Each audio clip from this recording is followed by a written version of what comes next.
maybe talk to a few of you, interview what you're doing, things like that, because it's something that this is what the county wants us to promote. Learning in your hands, a formative assessment, meaning getting information. Am I getting this content? Am I understanding it, or am I struggling?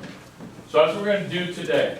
So if you have not already done so, go ahead and log into eClass, and I'm going to go along with you and show you what you're doing step by step.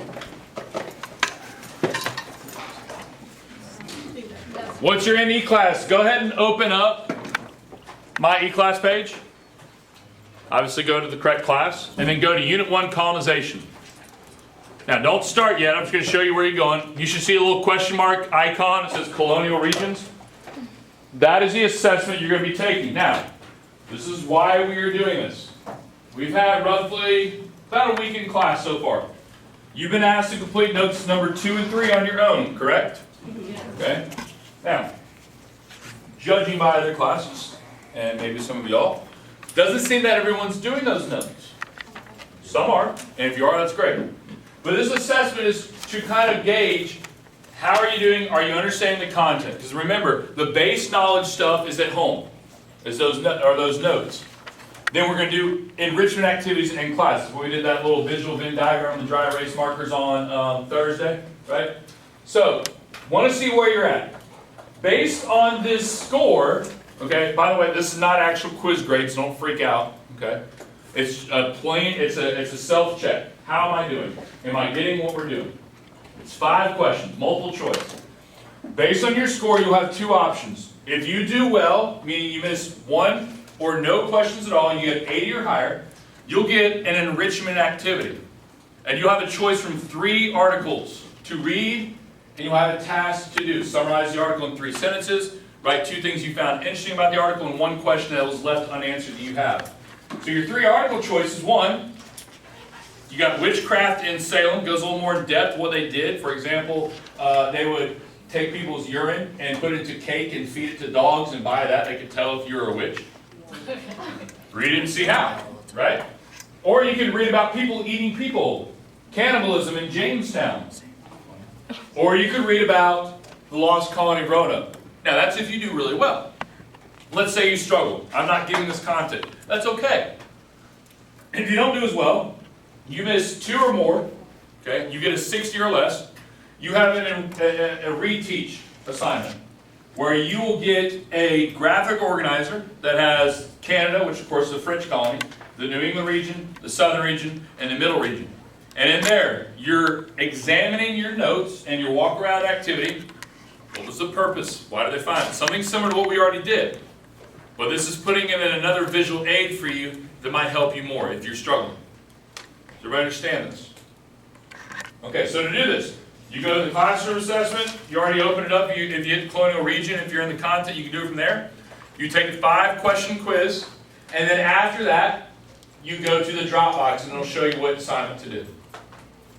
All right, so you know what you're doing. Go ahead and get started. Take the quiz, and then when you're done, go to the Dropbox, start the next activity. You need help from there, raise your hand, and I'll come see you.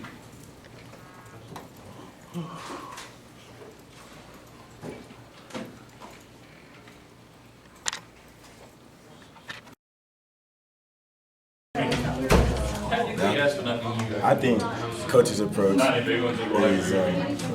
very effective, because if you got 60 and below, that just shows that you need to work on more things, and the things you need to work on are displayed within the activities. I feel like it was smart to do it like the higher grades you got, you go a different way, because that way you can learn more about the subject. And the other people they need to work on, it's better to work on it more than having to keep failing.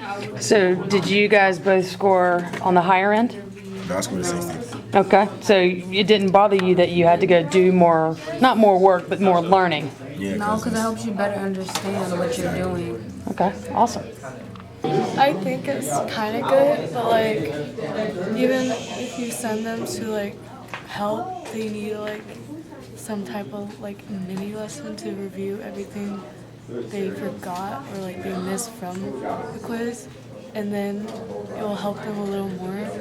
And like I like the enrichment because I learned something cool. Like I learned about witch trials. I found it really interesting. Okay. So the remediation piece needs to have a little mini lesson with it, you think, to review? Yeah. Oh, okay.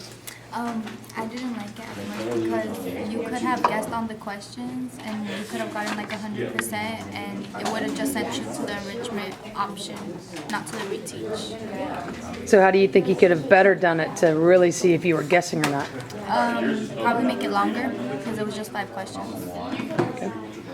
How about you? I feel like it's a good concept because not all of us are like on the same target of learning. We all learn differently, and some are faster and some are slower in learning. And I feel like it was good because overall, if you're not ready yet to move on a higher, I mean, you can go back and see what stuff you could fix with it. Tweaks would you make moving forward if you do this again? Like Coach Drescher said, I'd really like to look at open-ended responses or maybe true-false or something like that. I know all of our summative tests are multiple choice, so it's tough to get away from that, just trying to give them practice of reading those kind of types of questions. How about on the setup and the front end? What was that process like, getting it ready to go for kids? Getting it ready was good. We did it this summer, so it was easy during our Tile 1 days. We were able to knock out Unit 1. Working on Unit 2 now. It really doesn't take that long. Just kind of looking at the test, looking at the notes, kind of see where you want to fill in the blanks and gauge their knowledge and on it. So Yeah. Well, what advice would you give teachers who might want to try this? I would say do it. As you know, last year I was not the most technology savvy one, and I'm a lecturer at heart. I'm old school at heart. But I think kids enjoy it. I think it's good for you as a teacher. Like I can walk around the room and simply see, hey, they're doing the graphic organizer. I know they missed at least 3 questions on the quiz, so they're ones I can focus on. If they're doing the enrichment activity, I know, hey, they got this a little bit. So you kind of can defer your attention to the ones on the graphic organizer. All right, awesome.